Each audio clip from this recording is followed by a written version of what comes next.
നമസ്കാരം. Aroor vision news ചാനലിലേക്ക് സ്വാഗതം.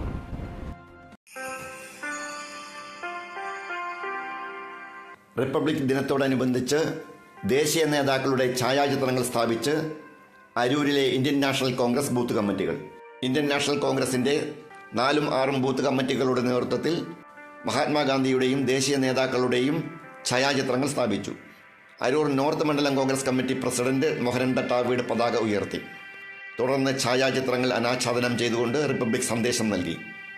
മഹാത്മാഗാന്ധിയെ കൂടാതെ ഇന്ദിരാഗാന്ധി, രാജീവ് ഗാന്ധി, ഉമ്മൻചാണ്ടി എന്നീ നേതാക്കളുടെ ചിത്രങ്ങളാണ് സ്ഥാപിച്ചിരിക്കുന്നത്. കോൺഗ്രസ് പ്രവർത്തകരായ N A Antony, Velappan, K A Jolly തുടങ്ങിയവർ സന്നിഹിതരായിരുന്നു. മഹാത്മജിക്ക് ഇന്ത്യൻ രാഷ്ട്രീയത്തില്, ഇന്ത്യൻ ജനതയുടെ ഹൃദയങ്ങളിൽ ഇത്രമാത്രം സ്വാധീനമുണ്ടായി എന്നാണ് നമ്മൾ മനസ്സിലാക്കിയത്.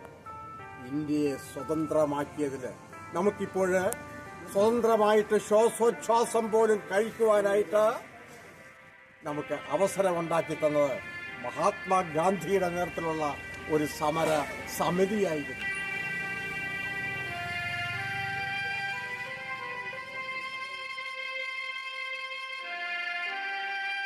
ആ മുതലെടുപ്പ് ഇന്ത്യയിൽ നടപ്പാവില്ല എന്നതിന്റെ പ്രഖ്യാപനം കൂടിയാണ് ഈ 76ാമത് റിപ്പബ്ലിക് ദിനം പോലും നമ്മൾ നാഗരികരായിട്ടുള്ള നേതാക്കന്മാർ, നെഹ്റു അടക്കമുള്ള നേതാക്കന്മാരെ ഈ സന്ദർഭത്തിൽ അനുസ്മരിച്ചുകൊണ്ട് ഞാൻ എന്റെ വാക്കുകൾ ഉപസംഹരിക്കുകയാണ്. എല്ലാവർക്കും എന്റെ നന്ദി, നമസ്കാരം.